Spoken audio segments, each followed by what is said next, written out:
지금 손석희 사장 떳떳하면은 본인이 그 당시에 했던 최순실 거 들고 얘기했잖아요. 그러면은 본인이 이게 절도품인지 아닌지, 절도품이면은 형사법 예리돼 있잖아요. 절도품을 가지고 공적으로 이용하면 절도 공범이잖아요.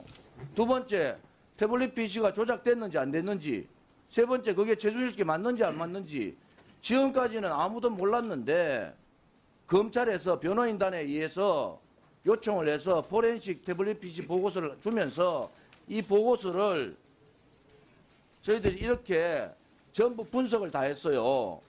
분석을 해보니까 이게 태블릿 PC가 최순실이 아니란 말이에요.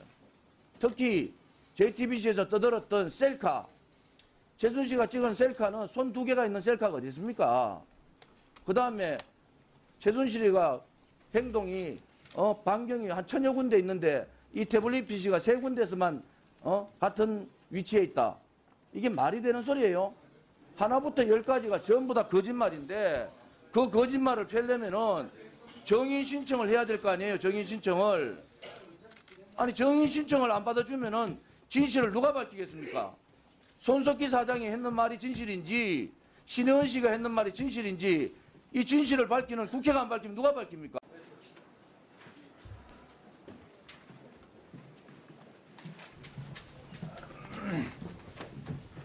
예, 태블릿 PC 조작 진상조사 TF 우리 중간 결과 보고를 드리겠습니다. 예, 저는 그 TF 팀장을 맡고 있는 김진태 의원입니다. 그동안 3차례에 걸친 우리 회의를 진행했는데 오늘 좀 특별한 점이 있어서 우리 여러분들께 이렇게 직접 보고 드리도록 하기 위해 나왔습니다. JTBC가 이 태블릿 PC를 입수한 시점부터 3,000개가 넘는 파일이 생성, 수정된 것으로 드러났습니다.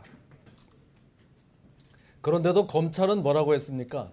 국과수 감정보고서가 나오자마자 수정, 조작된 흔적은 전혀 없다. 이렇게 발표를 했는데요. 과연 이 국과수의 감정 보고서를 제대로 읽어보기나 한 것인지 의심스럽습니다. 어떻게 똑같은 보고서를 가지고 이렇게 다른 의견을 낼 수 있는지 아연실색할 뿐입니다. 검찰은 제발 이성을 찾으십시오. 적폐청산, 적폐청산만 좋아하다가는 검찰 스스로가 적폐가 될 수 있다. 이 점을 분명히 경고합니다. 국과수 감정보고서 현재로서는 그나마 잘 정리됐다고 보여집니다. 거기에 드러난 몇 가지 점을 말씀드리겠습니다. JTBC가 이 태블릿을 입수했다고 하는 것이 작년 10월 18일입니다. 그런데 그날 JTBC가 입수했다는 그날 이후부터 3,083개에 이르는 파일이 만들어지고 수정됐습니다. 이걸 도대체 어떻게 설명해야 되겠습니까? 태블릿 PC라는 중요한 증거물을 입수했으면 그거를 그대로 가지고 있다가 포렌식 분석을 해야지. 그걸 가지고 온갖 도대체 무슨 짓을 했는지 모릅니다. 이 감정 보고서에 의하면 다 그 흔적이 드러나고 있습니다. 그 중에 특히 하나 장승호라고 있습니다. 최순실 씨의 조카입니다. 이 장승호의 사진이 태블릿 PC에 들어가는데 그 들어가는 시점이 바로 작년 10월 18일 17시 43분입니다. 이게 어떻게 된 겁니까? 도대체 JTBC가 이 태블릿을 입수하고 나서 왜 사진을 거기다가 집어넣습니까? 이걸 어떻게 설명할 겁니까? JTBC는 일찍이 그날 작년 10월 18일 날 아침에 이 고영태 사무실에 가서 이 태블릿 PC를 입수해서 그거를 서비스 센터에 가서 충전을 해서 보고 나서 저녁에는 빌딩 관리인에게 반환했다고 주장했습니다. 법정에서 그런 진술이 나왔습니다. 그런데 국과수의 감정 결과에 의하면 그날 17시 43분에 이 태블릿에 장승호의 사진이 들어간 것으로 나옵니다.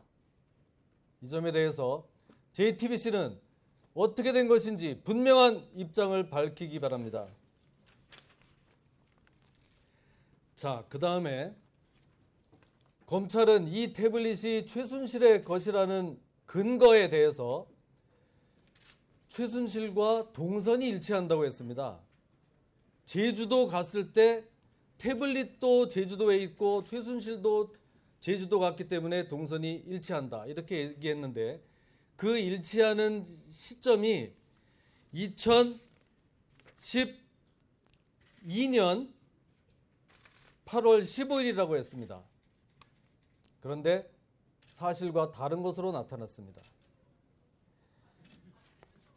국과수에서 검증을 해보니까 이 태블릿이 제주도에 있었던 것은 2012년 8월 15일이 아니고 2013년 8월 15일입니다. 정확히 1년의 차이가 납니다. 그런데도 최순실이 제주도에 갔던 시점과 태블릿이 있었던 시점을 맞추기 위해서 검찰이 이렇게 1년을 짓주물러서 자기들 마음대로 주장을 했던 겁니다.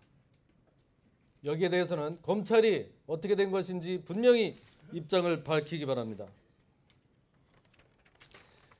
자, 문제의 드레스덴 연설문. 여러분들 기억하시죠? 그 대한민국 대통령이 가서 외국 정상들과 그 중요한 남북관계에 대한 구성을 밝히는 드레스덴 연설문. 이것을 강남 아줌마 최순실이 태블릿으로 받아가지고 무려 30군데나 빨갛게 고쳤다, 이렇게 JTBC가 보도하지 않았습니까?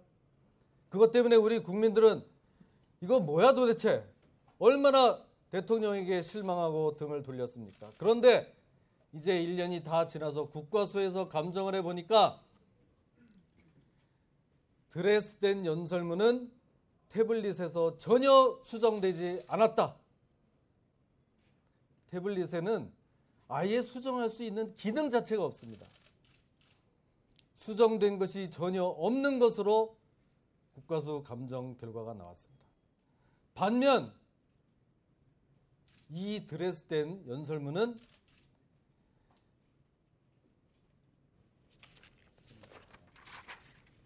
자, 어떤 그 계정으로 김파2014 gmail.com이란 이메일 계정으로 드레스덴 연설문이 발송이 되는데, 그 지금 제가 말씀드린 그 이메일 계정은 김휘종이 쓰는 이메일 계정입니다. 김휘종은 청와대에 근무하면서 대통령의 프롬프트 업무를 담당했던 사람입니다.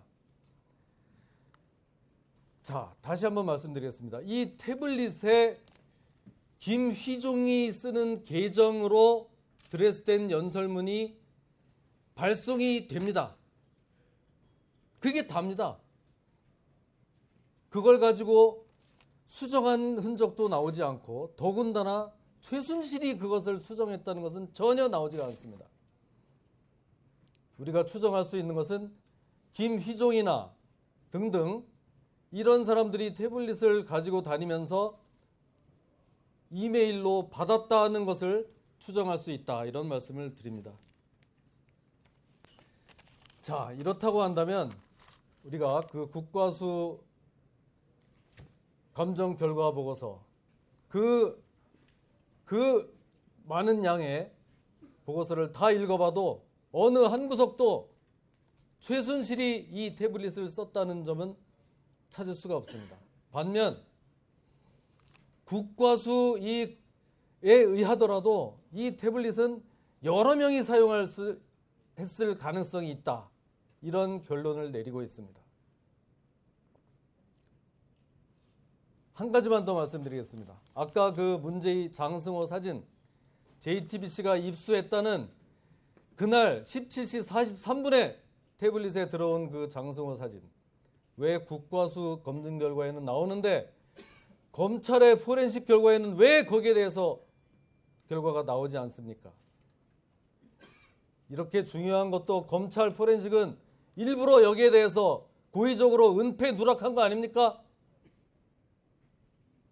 검찰이 이 점에 대해서도 분명한 입장을 밝히기를 바랍니다. 우리 진상조작 TF는 진실이 밝혀질 때까지 계속하겠습니다. 거짓과 선동위에 지어진 집은 결코 오래 갈 수 없다. 우린 이 모토를 가지고 진실이 밝혀질 때까지 끝까지 가겠습니다. 이상 제 말씀은 여기까지 드리고요.